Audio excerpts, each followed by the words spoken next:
Broadcasting live. It's America's longest running talk show on computers. It's Computer America, bringing you the biggest names in technology with guest interviews, new products, and your emails. Listen live at computeramerica.com on any device around the world. Email the show at live@computeramerica.com or find us on social media. Be sure to check out our website for contests, giveaways, show notes, live video stream, podcasts, and more. You're listening to Computer America. Hello and welcome into the Computer America Show. We are the nation's longest running, nationally syndicated radio talk show on computers and technology. Thank you for joining us. I hope all of you are having a great weekend as we get things kicked off here with another episode of Computer America. I'm your host, Ben Crossman, and I'm really excited for today's guest, which we'll get to in just a moment, as we will be talking with a company called Dyno Equipment. And, if you haven't heard about them, hey, you're lucky day. We're going to hear all about what they have to offer, their products, and, how they can make you a better photographer or videographer or anyographer that you choose to be. So, before we get started with that, a few things I should mention, including computeramerica.com. That's where you'll find a couple of things, including the show notes, which are exactly as they sound like. Everything having to do with today's show can be found at our website at computeramerica.com. Also, be sure to check out the video portion where you can watch Computer America and not just listen. And also be sure to enter our contest, where every single Friday we give away a prize to a lucky listener. Super excited about that. Sponsored by Logitech, of course. And of course, we do that every single Friday. We read a name live on the air. Also, be sure to, let's see. We have podcasts over at our website. We have past episodes over at our website. I feel like I'm forgetting something. Oh yeah, and second part of today's show, of course, is computer and technology news, where we will be, kind of hashing over the technology news of the day, including one that honestly caught me by surprise. It's weird that these companies you may not have heard of suddenly pop up out of nowhere, and I'm sure all of us have heard of Qualcomm. They make wireless chips and mobile chips for mobile devices. They're like one of the biggest, if not the biggest, usually hovering around Intel. Well, a company that I personally had never heard of wants to buy them. And, the price tag is not too cheap at $130 billion. So, we have that kind of story. We have others. We have reports about the iPhone 10. But yeah, again, we'll get to that later on in the program. Joining us today, though, why don't we just jump right into this? So joining us today, lucky enough to join us is Mr. Scott Matthews. He is the president of Dyno Equipment, and we're going to hear all about what they do, how they do it, and what they can do for you. So welcome onto the program, Scott. Scott, thank you for joining us. Hey, how are you? Good to be with you today. Yeah, this is going to be great. So obviously, I think a lot of people out there have, either had their hands on, like a GoPro kind of system, or they have, let's face it, a smartphone, which is, almost as good as any camera you can buy on the market. So I think a good place to start would be kind of where Dyno Equipment kind of started and how you yourself kind of got involved with, video equipment. Yeah, absolutely. So Dyno Equipment, me and one of my friends from college actually started when we were juniors back at the University of San Diego. And really the whole way it got started was we were sitting in class one day and he leaned over just to show me this really cool video on Instagram that was shot with GoPro and iPhone. It was amazing looking content, all these cool effects to videos that we see every day, and thought, wow, it's really cool. Like we're two college kids, we have, an iPhone in our pocket, GoPro at home, like let's up the ante with our video and take better video. So we did some quick Google searches on cinematic type accessories, and quickly found out that if we wanted to take these cool videos, it's going to cost us thousands of dollars to get all these big clunky equipment that we didn't really know how to use. And one piece of equipment that really stood out to us was something called a camera slider. And essentially what that is, for those of you who don't know, it's essentially just a track system that your camera moves along as you take video to add a cool motion in your shot. And so me and my partner were both mechanical engineering students at the time, and thought, hey, this seems pretty simple. I don't want to pay thousands of dollars for this. We're engineers. We should know how to do something. So let's design something we'd want to use every day and that, would be awesome and affordable and had all the features we really wanted. And that's kind of what we did. We developed the idea our junior and senior year in college and got lucky enough to get funded our last semester in college to, help get our product ready to launch, all production ready, all the molds and stuff, and kind of brought us to us launching our product a few weeks ago on Indiegogo, so we're super excited about it. And pretty much, continue. I just want to say that speaking of Indiegogo, I see that obviously, it's still going on. It's still got another, 10 days at the moment of this, kind of interview. Mm-hmm. But you guys have smashed your kind of goal. It's, you guys are getting funded. Congratulations. Yeah, it's been super exciting. I think we raised, our $50,000 goal in the first 24 hours or something. So we've just been really blown away by the community we've created and just, all the crowdfunders in general, just all the overwhelming positive feedback we've had on our product. So it's been quite the wild ride, to say the least.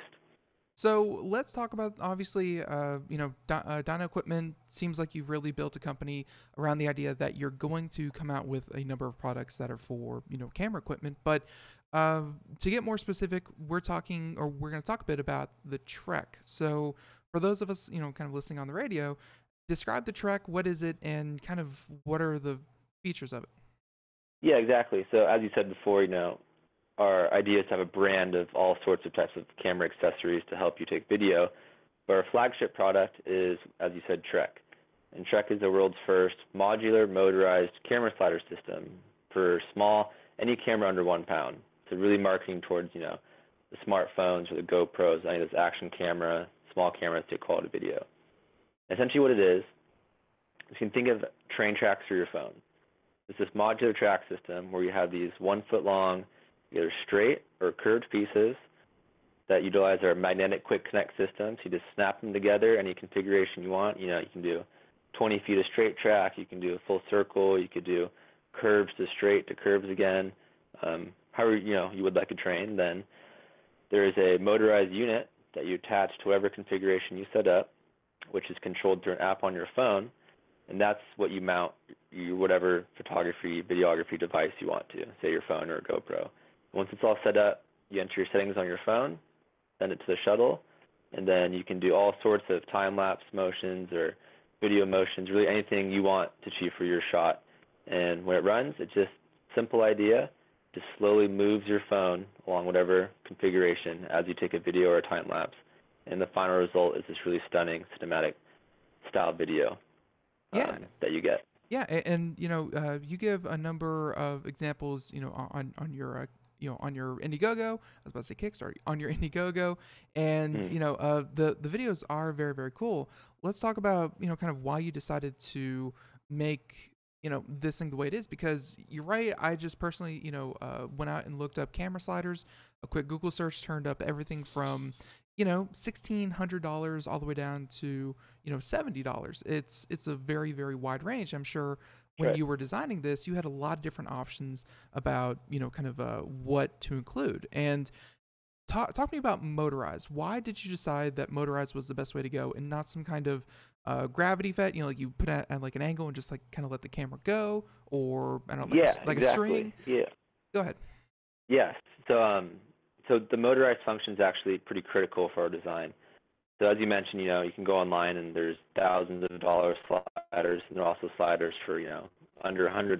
The main difference with those is all the sliders that have a motorized kit, those are the ones that are going to cost you, at least. Then they also make manual ones where you just, push it along the track by your hands. Those are the ones that are cheaper. Mm-hmm. And the reason to have a motorized unit is for taking time lapses.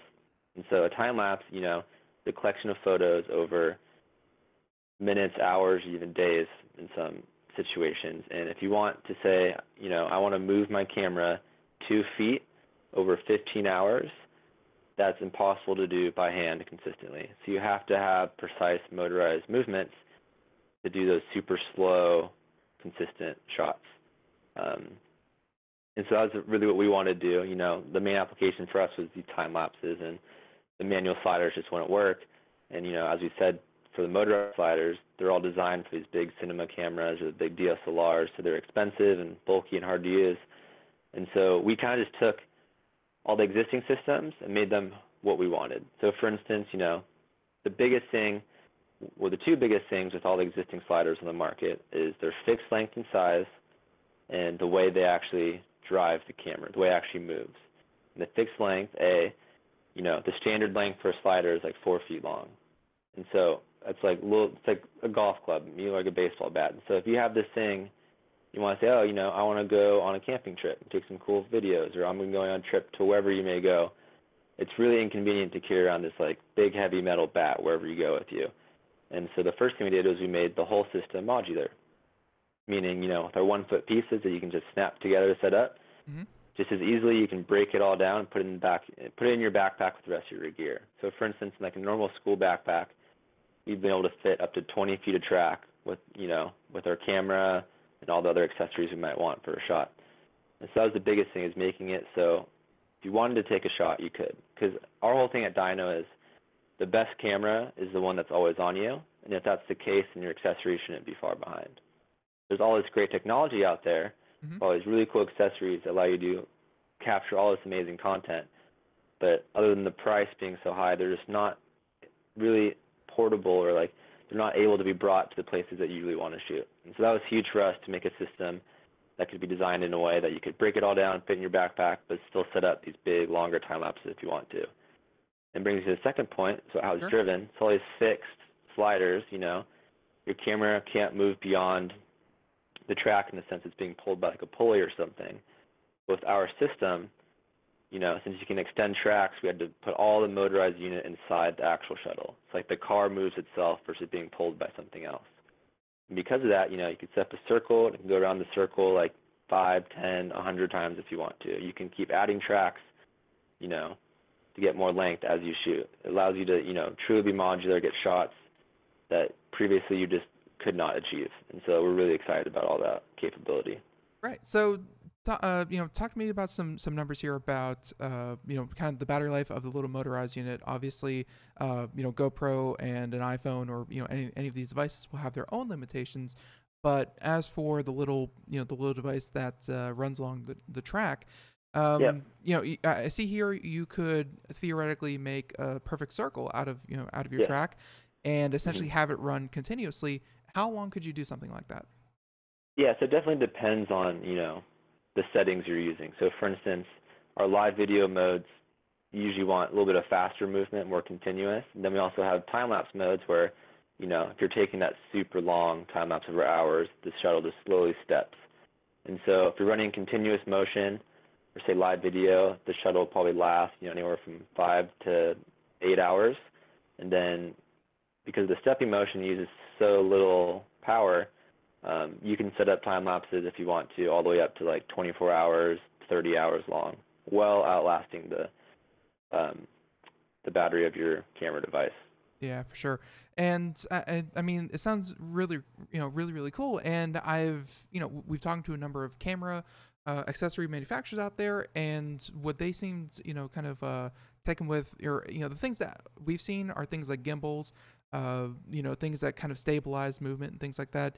I haven't seen really, kind of a track type system. And I'm not saying that there's no uses for it. It's just and maybe some of our listeners are as well, but I'm having troubles kind of coming up with use cases. And, you do very cool time lapses on your website, but can you kind of speak to some of the best uses for a system like this? Yeah, exactly. And kind of to touch on your whole bringing up the gimbal. So if you kind of think of a movie set, Hollywood set, you think of all these crazy looking accessories that they use to create, cinema content. Essentially, all those accessories and devices they use are some combination of, a gimbal, like a drone, or a camera slider. And, the drones and the gimbals, as you guys probably know, you can find pretty much all over the place now. GoPro makes a drone and a gimbal for their GoPro. Very accessible. So the slider is kind of the last accessory that's kind of been waiting to be redesigned for the amateur. And what makes the slider so unique is the ability to get those straight, smooth shots, and then also over the long periods of time. And so with the time-lapse application, setting up a shot over, lengths from 20 minutes to a few hours Mm-hmm. really is something that you can't do with a gimbal or anything like that. And you need the physical accessory to do so. You can't do it post-processing.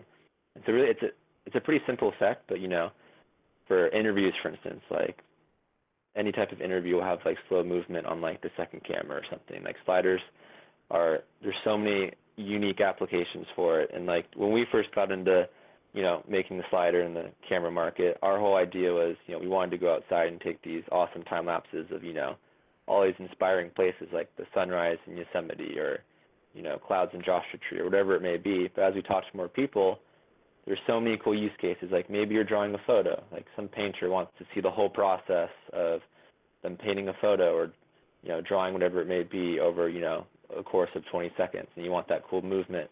That just makes the shot that much more compelling and like nice to look at. The same thing you can, any type of event that takes large amounts of time from like people filling into a stadium and leaving, or watching a plant grow, or watching, if you have like a fish tank set up or whatever it may be. There's tons of cool applications, like someone cooking, for like cooking things. It's really cool to be able to add that motion, that slow motion to shots.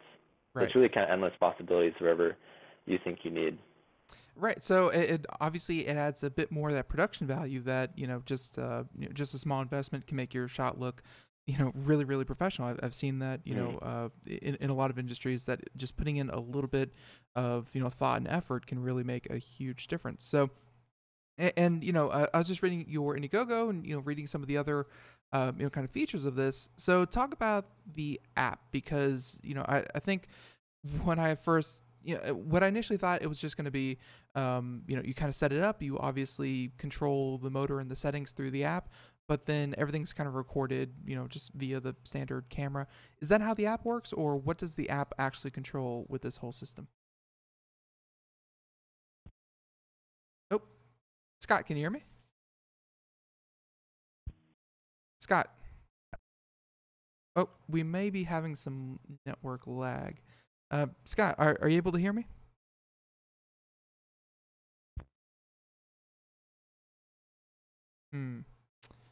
May have to reconnect to him. Let's give it just one more minute. One more second. Scott? All right, we're going to go ahead and try to reconnect to him. But yeah, for anyone out there just joining us, we apologize, but we are talking to, of course, Mr. Scott Matthews, and we are talking all about Trek, which is. Thanks for calling. Sorry we missed you. Leave a message, and we'll get back to you. Yep, that'll do. I'm sure we're trying to reestablish the connection. But yeah, it's all about camera accessories and being able to get a really, really clean shot here with this. So let's see if we can try this one more time. And we'll try again in just a moment. Thanks for calling. Sorry we missed you. Yeah, that'll happen. So yeah, we're gonna go ahead and obviously keep trying that. But again, if you want to check that out, that can be found out at dynoequipment.com. We have a link to it in the show notes. At DYNO, not Dino, but Dyno Equipment. And yeah, it seems like really, really cool. Again, I hope that we get our guests back here, because we're not quite done with our interview just yet.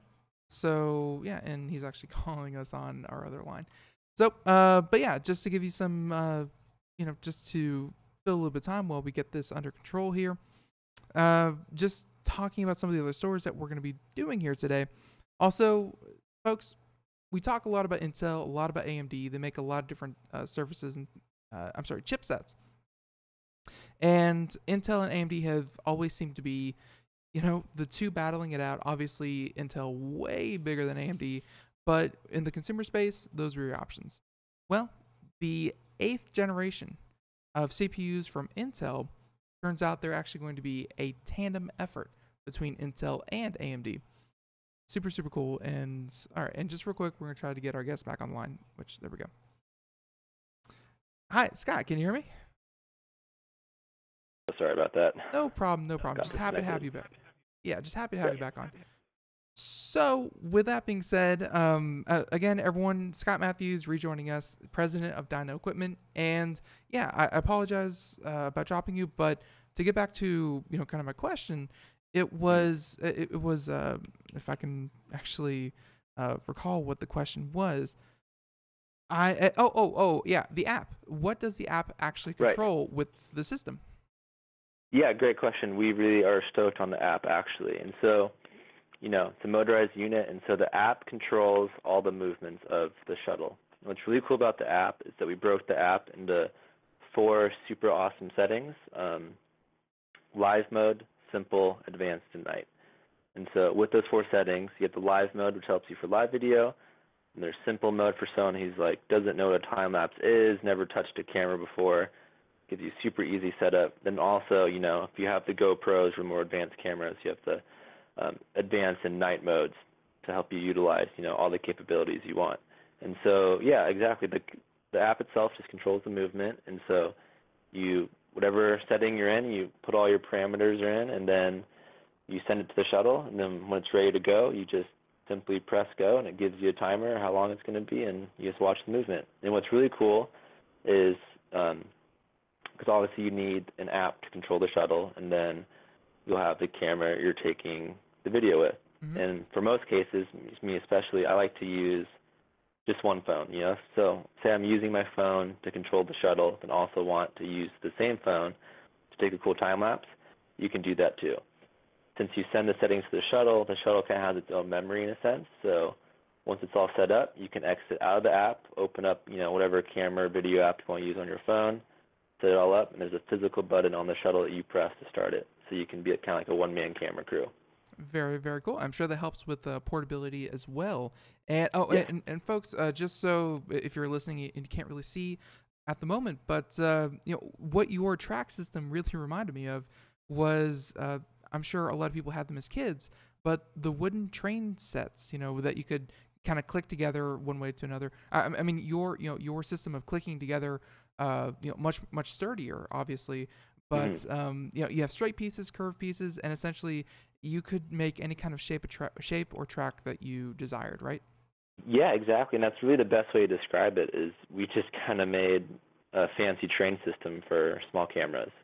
Because the effect you get from just moving a camera as it takes video is just a really awesome cinematic effect.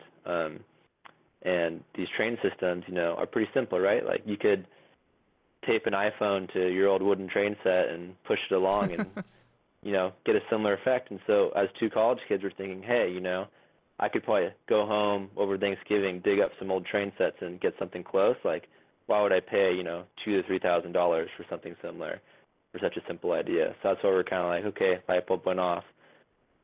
I'm Right. sure other people want to do similar things. So like, why don't we just make something that the public would want? So let's talk about some of the different deals that you have here, or essentially starter packs. I mean, I'm sure that a person could. I've seen a few examples of it where if you just had like 3 or 4 straight pieces, you'd be off to the races.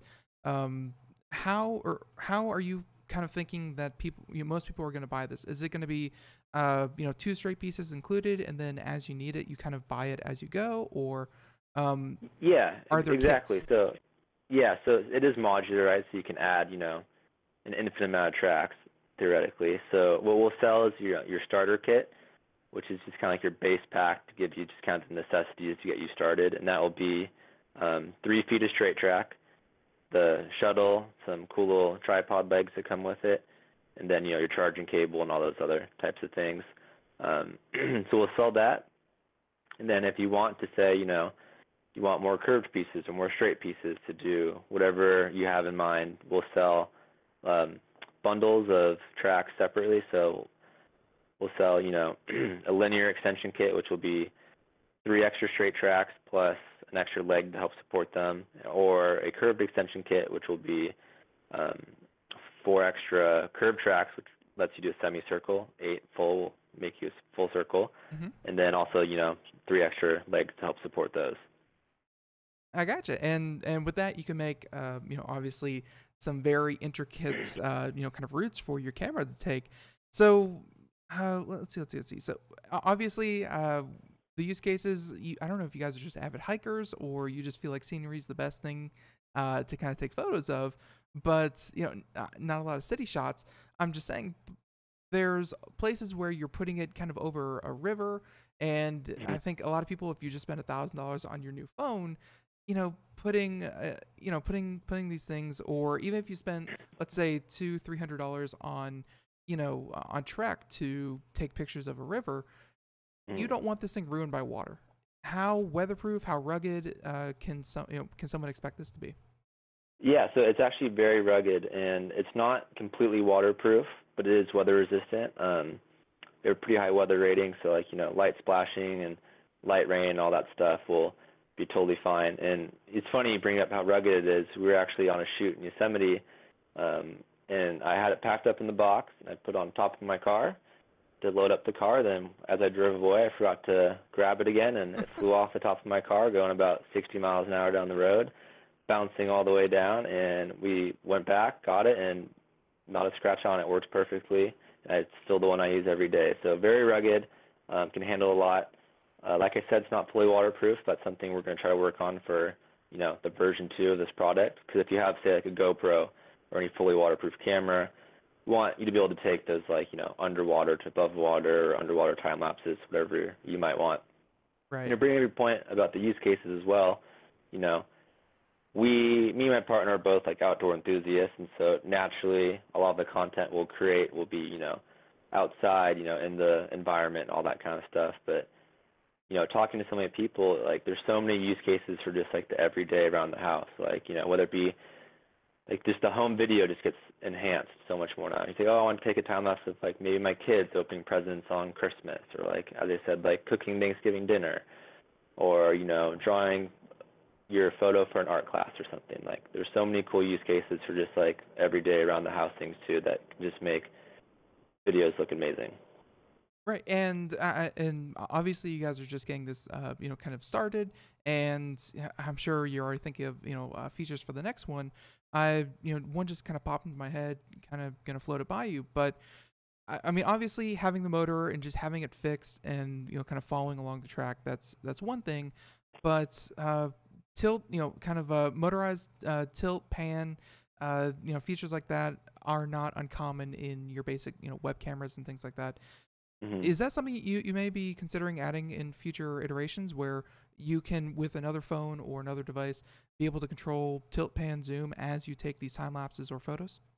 Yes, absolutely. I'm glad you brought that up. So right now we have our motorized slider, which will retail for $300, and then we have 2 more products in the back of our mind, which we'll be releasing hopefully shortly, which will be a manual version of the slider for way cheaper, where you don't get the motorized function, but you still get to push, for those more live video motions. And also we're going to have a smart panning device.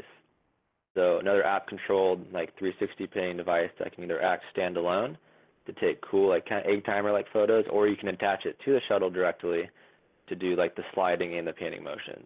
And so we have some really creative ideas for some new products down the road.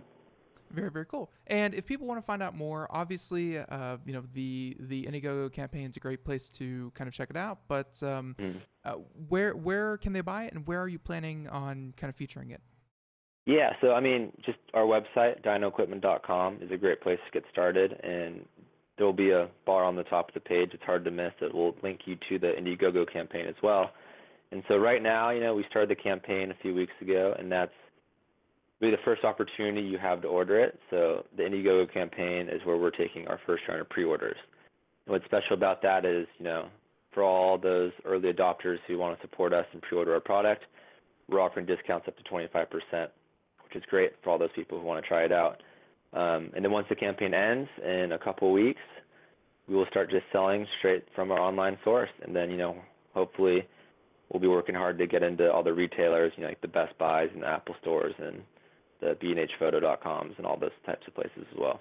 Very, very cool. And yeah, we'll of course have a link to that in the show notes, folks. If you're driving, if you're busy, we got you covered. Check that out. But in the meantime, Scott, I'll be honest, this is super cool. First I've seen of this, and yeah, congratulations on already being a success. Look forward to seeing your next generation as well. So everyone, awesome. Yep, and everyone, real quick, dynoequipment.com, check it out. Scott, once again, thanks for coming on Computer America. Thank you. All right, have a great one. Bye-bye. All right, you too. All right. Everyone else, we have computer and technology news coming up right after this. Stay tuned. More Computer America right after this. We are all Brother Wolf. 10 years ago, a group of locals banded together to create positive change. We took animals into our homes, held adoption events at local retailers, and talked to the community about our mission to help build a no-kill Asheville. A decade later, we have achieved so many victories for animals in need. There's been so much progress, yet there's still so much to do. As part of our year-long celebration, we encourage you to become a member of our special Compassionate Circle program. With a monthly donation of $10 or more, you will have behind-the-scenes access to the work we are doing at Brother Wolf. Our goal is to reach 1,000 members because we receive no government funding. Working together, we can help build and sustain no-kill communities. Learn more at compassionatecircle.bwar.org. We are a 501c3 tax-deductible organization.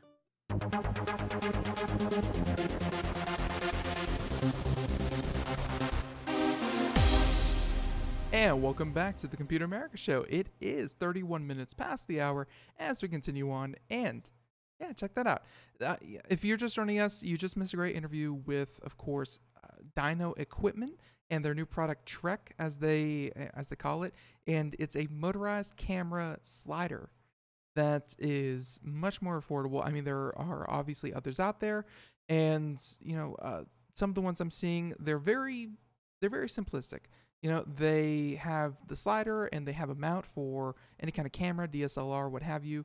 But then they're either physical, or you can go all the way up to, here's one for $1,600, and that one's obviously much more heavy duty. And honestly, it kind of looks like a couple of sawhorses. But no, it's obviously there's a lot of variances, and this seems like a very cool product. And again, you can check out this interview or really any past version of the show by checking out iTunes, iHeartRadio, Google Play, what have you. We got you covered. All right, so in the meantime, why don't we just go ahead and move on to our next segment, and that is, of course, computer and technology news.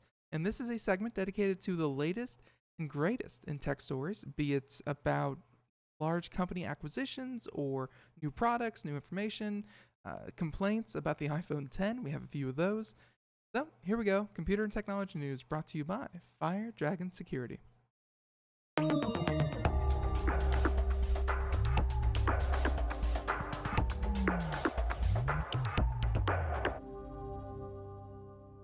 All right. So our first story, I actually like this one, and it's part duh and part well, then be careful with it. And this is from Ars Technica, Mr. Samuel Axon. Drop test concludes that the iPhone 10 is the most breakable iPhone. And duh, because, well, he pretty much sums it up, saying that consumers sites find iPhone 10's glass back and high repair costs could lead to frustration. So, yeah, just from the get-go, obviously, if you don't know much about the iPhone 10, it has a new OLED screen that has a very minimal bezel, so not a lot of casing to kind of get in your way and obstruct your view. But on top of that, the back is made of glass.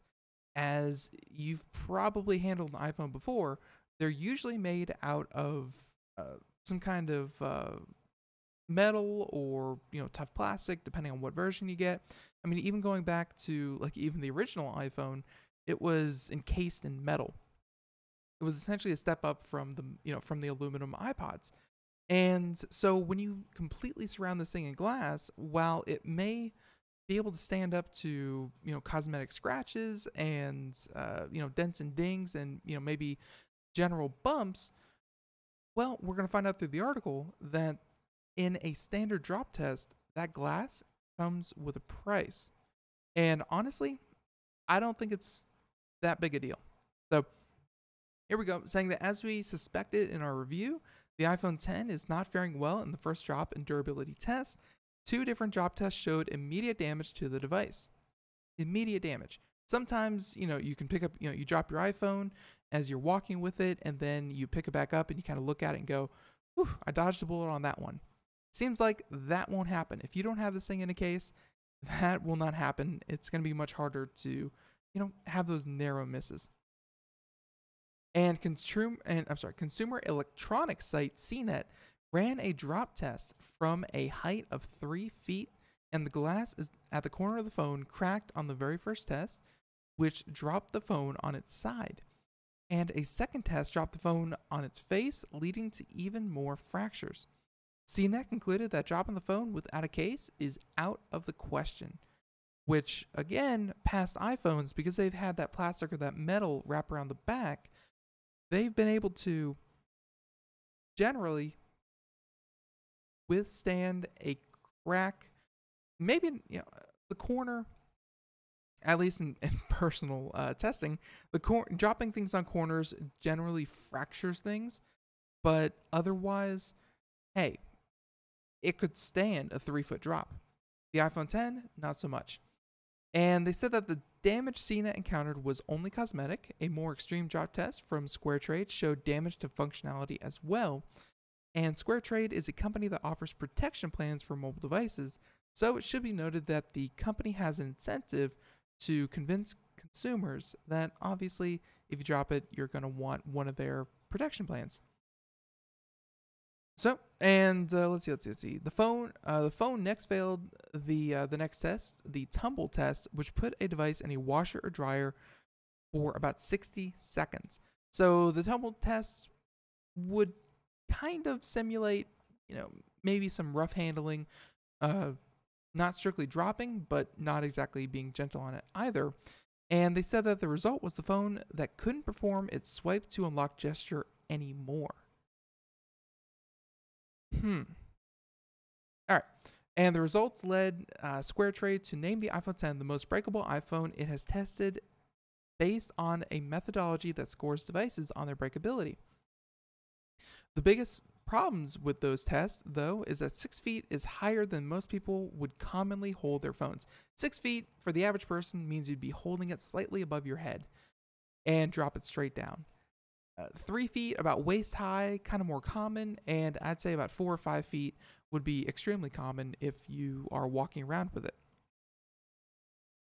So, adding to fragility concerns, the iPhone X's OLED screen is more expensive to replace, and as we saw with the iFixit, the parts are just so intertwined and so condensed that, even just replacing the screen is going to be hugely expensive. I think I read somewhere that it's going to be like $300, as opposed to, I've fixed old iPhone 5s and 6s for, anywhere from like 20 to $80 or $60. Like, honestly, it's a smidgen compared to what it's going to be to actually replace one of these things.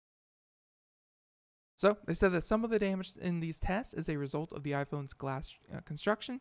Apple went with a glass back on the iPhone 8, 8 Plus, and iPhone X, in part because the aluminum used in iPhone 7 could be a barrier to the new wireless charging feature. Very true. The glass also, besides being a cosmetic choice, I think even Samsung phones also have a glass back to help with the wireless, I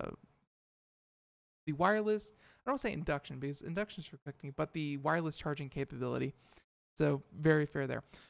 Essentially, and I feel like I shouldn't have to say this, breakability is, the fragility of these devices is only going to kind of get worse as they get more intricate and more delicate in their construction. If you're spending $1,100 on this thing, if you're spending $1,000 on a phone, put a $70 case on it, put a $50 case on it, put a $20 case on it. Personally, I would go with something that's waterproof and shockproof, but you know, not all people kind of care about the waterproofing. You could just go with something that's like $20 and just have it be shockproof. Lots of choices out there. We've had lots of them on the show. They make very, very, you know, some are bulky for sure, but some are also very low profile. And after a couple of days using one, and this is what I found, after a couple of days of using a case, it just becomes the way your phone is. It may be bulky compared to the naked experience, but it's so much better and you will get used to it, and it's totally worth it. So if you're investing that kind of money, I mean, think about a $1,000 laptop. You know, that would probably fail a number of 6-foot drop tests as well, and no one's exactly throwing those things around. I know it's a phone, and I know it's commonplace, and it's normal to be a bit rough with it. At least buy a case for it. You know, that's about all I can offer. The iPhone X, more so than other devices, is very unforgiving if you happen to be rough with your devices. So don't take the chance. Go ahead and get a case. All right. So there's that story. iPhone X. You know, maybe we'll get to the other iPhone bug. It's not an iPhone X exclusive bug, but it's a rather annoying one. But before we do that, we have a couple of different stories I wanted to cover because they're big, big news, such as this one. This is the one that caught me out of left field. Like, you know, I was just telling some people here at the office that, so I have Charter. Charter is our internet provider. You know, no secret. And I thought that they were, you know, a decent sized company. I'd never really given a second thought about how big they were until Time Warner. You know, they were a cable company. They were huge. I think Time Warner, because of the movies and things like that, you know, they have a media side as well as a cable side. And Time Warner had so much more presence of mind that, and I had just been introduced to Charter. I had never really considered one would be so much larger than the other. But then I heard about how Charter purchased Time Warner. And that seemed to be the way, you know, that seems to be the way these things are going, where a company you may not have heard of is the one with the bigger money compared to the company you may have heard of. And that comes into play with this story here. We're pulling from Engadget, Mr. Steve Dent, and I have no doubt you've heard of Qualcomm. They make almost every single mobile phone chip or mobile device chip processor out there on the market. Apple used them famously for a long, long time until I think it was like this generation of iPhone. They're actually using their own native Apple branded processors. But Android and really any other mobile device that you use probably has a Qualcomm chip in it. They have a huge, not only a huge market share, but they also have a huge presence of mind with a lot of people. Now enter this company that I had not heard of because, you know, I definitely heard of, you know, the likes of Intel and of course Qualcomm, but check this out. Broadcom offers to buy Qualcomm. So Broadcom, the company you may not have heard of, offers to buy Qualcomm, the company you have heard of, for a record $130 billion. Billion with a B. No other way to put that. That's a lot of dinero. That's a lot of money. And they said that if successful, the combined firms would gain a tight grip on the wireless chip market. No questions there. So they said that wireless chip manufacturer Broadcom has officially bid to buy its rival Qualcomm in a deal worth up to $130 billion. And if successful, it would become the richest tech acquisition in history, which would double Dell's $67 billion purchase of EMC only a couple of years ago. I remember that. Dell did buy them.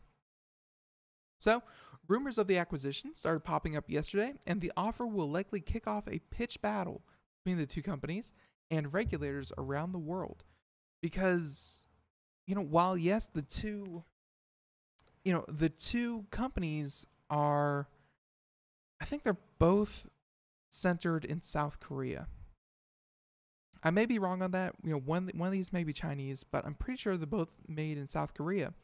But yeah, I'm not sure how many anti-monopoly or antitrust rules apply to them in the international stage.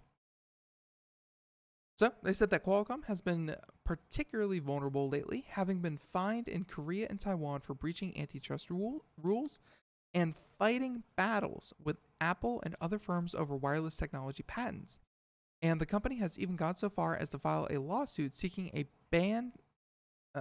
ban sales of the iPhone in China. And as a result of all of that, its stock has fallen steeply, making it a much better bargain than it was just a year ago.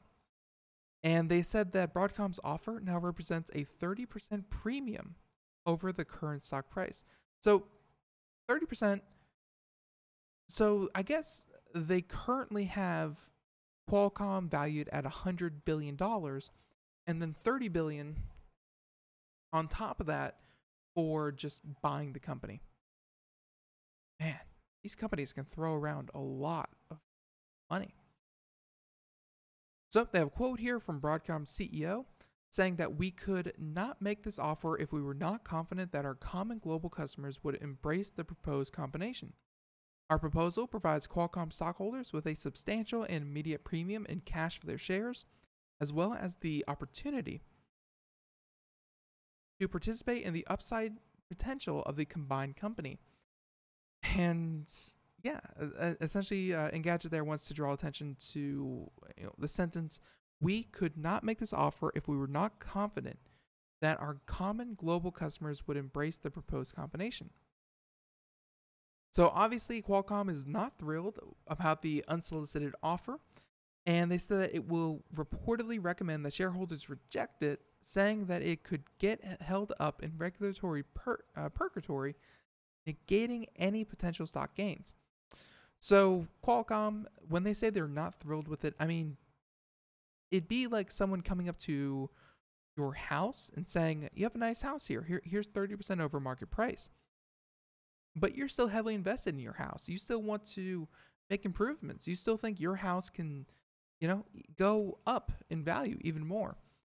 But the minute that you throw that number, that money out there for your shareholders, your stockholders, and they get to vote, whether or not to take this deal or not, if they see the payoff, you could essentially have your company swiped out from underneath you just for having this offer on the table. Qualcomm could be no more just for having this offer because so many of their shareholders say, "Do it. This is a good payout. This is what we've been waiting for. We're investors. We're not idealists. Take the money and run." It could definitely happen. But they're right when they say it could get held up in a bunch of regulatory shenanigans. So, anyways, Broadcom itself was recently acquired by Singapore-based Avago for $37 billion. And the combined company, now called Broadcom, made a much publicized announcement with Donald Trump to move its home base to Delaware. And they said that the company has joint headquarters in San Diego, in California, and Singapore. So, really, Avago is the one purchasing this. Avago. I had never even heard of the company AVAGO. Do a quick Google search on that. But, yeah, they said that, here we go. Avago is an American designer, developer, and global supplier of products based on analog and digital semiconductor technologies within 4 primary markets. Blah, blah, blah, blah, blah. Essentially I have no idea where the heck all of these, I have no idea where all this money is coming from, because even Avago, they purchased Broadcom for $37 billion. And then that company itself only has a revenue of about $13 billion. And I say only, I think $13 billion is a very respectable number But man, they must have banks just thinking this is the best thing ever to put up that kind of money. Anyways, both companies currently supply Apple with wireless chips and patents licenses, and the deal would make Broadcom the world's third largest chip maker after Intel and Samsung. And if successful, Broadcom and Qualcomm would have a virtual monopoly on the vast patent portfolio on wireless chips and technology, where that could have a sharp effect on the supply and cost of Wi-Fi and cell modem chips. So US regulators might have some serious concerns, and in other words, don't expect this deal to close anytime in the near future. We like competition, and if one joint company now has the commanding share of all wireless technology patents, there's not really a way for a company to go, okay, well, you don't want to share your technology, we'll go out and make our own standards. That doesn't really fly. So there's probably going to be a number of antitrust issues to go along with this. But I think if nothing else, it's a show of force, and it shows that Qualcomm is vulnerable, and it shows that Broadcom, at any rate, even if this deal doesn't go through, Broadcom now has people talking about it, and Broadcom now has the ability to say, we can compete in this marketplace to the point where we could even purchase our competitors. It's a very interesting move. Very interesting move. All right, so there's that one. Why don't we talk about something a little bit fluffier than that? And all right, this is fluffy. Stranger Things. You may have heard of it. It's a Netflix show. They, let's face it, pretty popular. Not gonna knock it. But Stranger Things 2, the second season premiere, was watched by, get this, 15.8 million people. That's an incredible number. Saying that Netflix's original shows feels like must-watch TV, but how many people are actually watching it? And the streaming giant won't divulge its viewership data, never has, never will, so it's fallen on Nielsen to plug the hole. And now the audience tracking firm is offering its first insights into what a Netflix show looks like, and, well, the numbers are huge.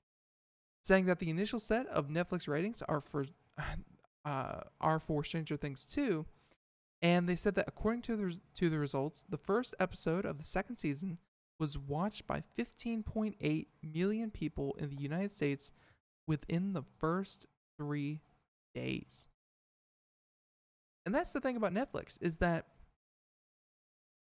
the first 3 days, I mean, that's something, but everyone kind of watches Netflix at their own rate. And, be it a week or two later, I mean, these numbers are just going to be huge. And binge watchers also tuned in, with 326,000 people streaming all 9 episodes on the first day. It's pretty interesting. So 15.8 million people started the series, but only, what would that be? 5%? No, not even 5%. Way less, like 1%. Whatever it is, actually streamed all the episodes in one day. I thought that would be higher. So compare that to the current crop of TV behemoths, and it looks like Netflix has a legit hit on its hands, saying that, for example, the 7th season of Game of Thrones, which, by the way, only gains in popularity as the seasons go on, hit 16.1 million viewers. So only about 300,000 short of, clinching the #1 title on television. And meanwhile, the first episode of The Walking Dead was seen by about 15 million people.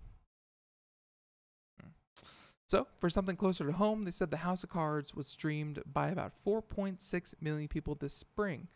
So, to go from House of Cards, which is one of their biggest shows, this spring, 4.6 million people to 16 million people really shows how popular and how, excited people are about Stranger Things 2. So, Netflix would likely be pleased with the data if it didn't think it was drivel. The company previously told the New York Times that the Nielsen figures are inaccurate and not even close. Hey, thanks, Engadget. Thanks for making me read that. And the audience measure company collates its numbers from TVs using audio recognition software. And yet, with the absence of desktop and mobile streams, we can only assume the audience size may be even larger. Yeah, because Nielsen, it would be a huge violation of people's privacies if they had everyone's computer, smartphone, gaming devices, wherever you may watch Netflix. I don't think there's a feasible way for Nielsen to get their hands on those kinds of numbers. So what we know for sure is that Stranger Things is in the pipeline, along with $8 billion worth of Netflix originals. And if they too turn out to be hits on the scale, they may not even miss Disney after all. So for those of you not paying attention to Netflix news, but in recent weeks and recent months, Netflix is losing a lot of content. Like, it's no joke how much content they're losing. They're losing everything Disney after they just made that huge deal. So everything Disney is going away. Disney is going to start their own streaming service to compete with Netflix. So all that's going right out the window. And Fox, because they have a strong stake in Hulu, turns out that Hulu is getting all of Fox's content and a number of other content from another, like AMC and things like that. So Netflix is losing, a lot of really big name shows. And at this point, because everyone else thinks that they can replicate or outdo Netflix, Netflix is going to have to fill in their own gaps. There's no way they're going to make any kind of content deal that is going to work out in their favor. So again, the only way to do it is by doing their own shows.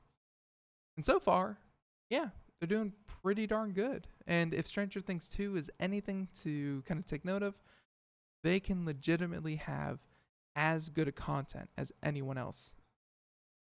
There you have it. So, let's see. We have time for just one more quick story. And, all right, this one may be affecting some of you. May be affecting some of you. So, iPhone, there's a bug, but not with the iPhone 10, but rather with the iPhone operating system. So, some iPhone users have been left frustrated after an update to the iOS operating system started inexplicably, English is hard, autocorrecting the letter I, as in the letter I, to a capital A and a question mark. And I've seen this on a number of publications. I was wondering what the heck was going on, and this is it. And in fact, it may be happening to some of you. iPhone users fume over the letter I bug. This is coming to us from the BBC, and they said that the effective version, iOS 11.1, is available on iPhones and iPads. So it's the latest version of iOS. And they said that Apple has described a temporary fix for the problem on its website, where the fix involves editing the keyboard settings in iOS so that the right character, either an upper or lowercase I, is used. Essentially, this is some bad coding, and Apple has said that the issue will be fixed in a future software update. And again, this is not device security or anything else breaking. It's just a nuisance because it looks like a typo. They said that not all iOS 11.1 users have been affected, though there are plenty of comments online for those who say they have experienced a problem. And if you're watching the video portion, this is, kind of what it looks like, where it's, it's a little square with a question mark in it, and essentially it's like a missing emoji kind of symbol, and yeah, that's what you're gonna get instead of I. So folks, they're gonna fix it. It's not really that big of an issue, but it is an issue and they're aware of it. So happy we can make you aware of it as well. I want to once again thank Dyno Equipment for joining us on the program. It was a lot of fun having them on. Be sure to check out their website for all their products, and hey, it's Seems like a really, really cool idea. In the meantime, everyone, be sure to tune in tomorrow here on Computer America. Let's see who we have on tomorrow. New York City Data Science Academy. That one's going to be fun. As we talk about data sciences, what they can do, and hey, you know, maybe you can learn about data science and how you can get involved in the field as well. Tune in tomorrow. It's going to be a lot of fun as we have on the founder and CTO of the company. And yeah, so until next time, everyone, have a great day. Thank you so much. And again, Ben Crossman signing out. Hey, have a great day. Catch you tomorrow. Bye-bye.